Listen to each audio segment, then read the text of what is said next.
Hey, Coach. Just curious about the progress of Max Fletcher. First of all, God got a big leg, but he was inconsistent last year. Has he made progress in that regard? And what are your thoughts on him? I think so. He had a really good spring, really good summer. We did a lot of charting in the summer as well. I was really proud of him there.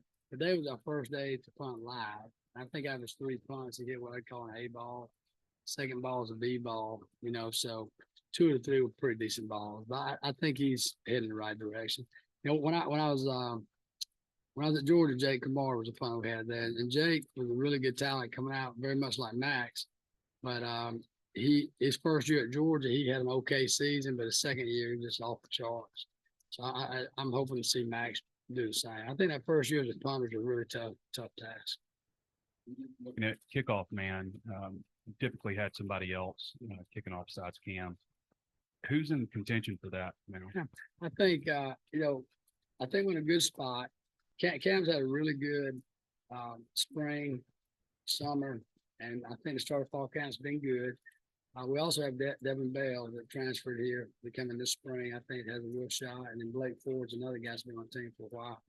And I think all three of those guys are going to have a real opportunity. I've been pleased where they're at. We've been blessed here. We had Vito here, and we had Bates here the last few years. That's made a big difference. But I feel really good about those three guys. Whichever one's on the field, I think they can all do a great job for us.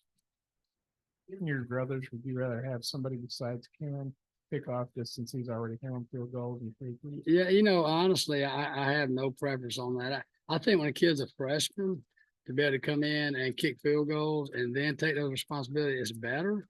But I have no problem with it. I don't think it dictates your performance one way or the other with field goal. I think when you get in the world of field goal, kickoffs, and punting, I think you got to be real careful there. With Cam, I mean, he's been so good for these first 2 years with accuracy and distance, and how can he get better? Do you feel like he is better, and if so, how?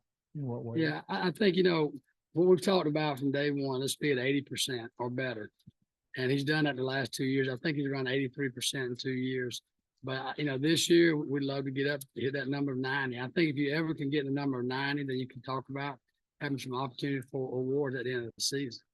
But what I like about Cam, particularly last year, we missed a field goal at Texas A&M, and then he came right back and just got on a streak of about, I think, 6 or 7 field goals in a row. That's what he brings to the table. He's a very strong-minded young man, and I like the way he approaches the game. Special teams often a good time to see freshmen pop. Any freshmen sticking out to you? Right now we're really looking for what we call our role players, our core players, and our 70th man. So kind of definitely look at the freshmen, but the role players for us are guys that may start on offense or defense, and then we like to get them on teams for 1 or 2 units. And then you start looking at the core players. You want guys that they might play 18 to 20 snaps on offense and defense, and then maybe you can get them on 3 or 4 units. And our 70th man, if y'all remember 2 years ago, we had Nix that was on our team as a shield for us. And that's kind of a guy that, his role is only special teams. And he started for us on 3 units that year. So that's kind of how we're breaking it down. And but we're really excited about the freshmen, the transfers and stuff that we have on the team. From the Self Scout of last year, what were your areas of needed improvement in special teams across the board? The Self Scout, first of all, kickoff return. Kickoff return in college football today has really turned into a deal where you don't want to hurt your football team, number one. So I kind of been my approach the last 2 years. If we're like the Ole Miss game 2 years ago, 52, 51, whatnot. As the game went along, I said we just need to get the ball in 25 and help our football team. But on the second hand, we've done a lot of studying with KOR this offseason, and we want to be more productive there with the opportunities we get. And we'd like to take a few more opportunities than what we've done in the past. You can certainly sit back there and fair catch them all day with that rule, but we feel like we got some guys that have a chance to change the game. And a big part of talking about the scout report this offseason is we want to. We did a breakdown. We felt like when we won the field position battle on special teams, so our offense was getting in a better position, our defense was as well, that we won 75% of those games.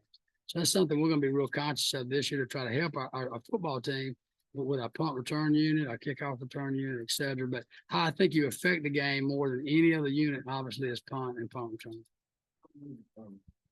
It seems to us that there's a little more depth positions across the board. And I'm wondering if that factors into you, that you see like backup linebackers and backup safeties, guys that come to you more often, if you're seeing maybe an uptick in athleticism, speed and all that. Yes, sir. We certainly have more talent than we've ever had on the team since I've been here. So, in the past, we've kind of pieced things together at times. And this year, I feel like we really got some good players. Of course, we picked up a couple more guys this summer, so we're still evaluating those as well. But I really like, where we're at with our depth, especially at the linebacker spot and at the skill spot at defensive back position. Maybe go over the top candidates, Satania, Stevens and all for punt return, kickoff return. I feel like punt return, leaving spring, obviously Bryce Stevens, Jalen Braxton's a freshman that moved in. I really like him. He's a very fast kid, a bigger size kid, and also Isaiah Satega as well. I think all three of those guys have a chance for us back there, and we'll just kind of see how it plays out. If you move over to the kick return spot, obviously we have AJ back, but I really like Isaiah Satanga as well. He's a very good returner in high school. He played over here at Fayetteville High. My son's had a chance to watch him play quite a bit. So, but there's also some other guys we're looking at. But it goes back to what you said earlier. I think there's going to be a few more options this year to choose from. Put something on maybe Eli, like the background on how you guys got him. He's up north Wisconsin or something. Yeah. So Eli Stein is a long snapper that's from Wisconsin. His dad actually played at Wisconsin, a D lineman that converted to a long snapper. And I had Eli. What I try to do when need, like a real need for a snapper, I'm gonna try to bring in early in the summer, get him up here to camp. And it just so happened the first guy we brought in had made a stop at a school, and he actually got offered and committed that day. So that guy was out, obviously, never made it here. And then Eli came in the next day, and obviously we loved the way he ran. We loved the way he snapped. And that's really, I have to try to scour the country and get the best guys we can. We're always going to look in state and the surrounding areas first, but then we just try to go around the country and find that best player we can find. Cam only had 16 field goal tries last year. It seemed like there was a lot of option to go for it when you were in the red zone last year. I know that's not your call, but for guys as accurate as him, you think maybe it makes more sense to give him more opportunity? Yeah, I'm all for it. I know Cam is as well. But I will say it's so much with how your season's going on offense and defense and how the flow of the game's going dictates that, but obviously that's never my call. But I'd certainly like to see us. I think Coach Pittman's talked a little bit more about trying to do that this year. You mentioned taking opportunities on kickoff return. I mean, when you look at like going back to 2010, they outlawed wedge blocking. 2012, they moved it from the 30 to the 35 to have more kickoffs going in the end zone. Then the last rule was the fair catch deal, so you get it at the 25. AJ averaged like 15.6, I think, yards return last year. What is it about that you think you need to take more opportunities when everything's been done to kind of discourage it more? Yeah, I think they've done the discouragement of the rules really been take the concussions out of it, which I think is a very good thing. But I think also it's like Pittman went a staff meeting the other day, starting at the 26.5 is so much better than starting at the 25-yard line. And I also think that, when you look at numbers like a kickoff, we've been really good because we have a great kickoff guy, right? So you start looking at numbers on kickoff, and I mean, guys, I think last year we had 77 kickoffs, 70 of them were touchbacks, and 7 that were not. But when you look at stats, when you start looking at stats, particularly on kickoff coverage, that doesn't play well in your favor. Always get the 25-yard returns. That makes sense. So we want to try to do things to boost that up, but at the same time, I think it's been a really good rule, and I think we got to be smart, but we got to use it to our advantage. From a recruiting standpoint, how do you think things are going this year? And I think people probably don't know you're viewed as one of the top recruiters in the class. And just what's your approach? What do you think separates you, I guess, from other recruiters? I think we have a lot of good recruiters on our staff, and for me, I just I really have always worked from who I am, just try to be a good friend to somebody and talk life lessons with them. And, I recruit a lot of different areas, but I really have tried to focus in Alabama the last 2 years because that's where I'm from. But we also have a lot of years of recruiting from Orlando to West Palm, and that's kind of where Rocket Sanders comes into play. And we don't go down and get a lot of guys. We just try to pick up a guy that matches us, that would have interest in coming here to Arkansas. But I just think be who you are. That's the biggest thing can make you do it. How'd you think, I know Eli hurt his finger at the end of last year. Just how'd you think his freshman year went overall? I think it went really well. We're in camp last year. I remember calling Eli in. I go, hey, Eli, you're not communicating with our players. Like, you're not talking to our specialists. You're just a real quiet kid by nature. But I encourage him to start having conversations with those guys. And Cam, I thought was very good with that, having those conversations with him.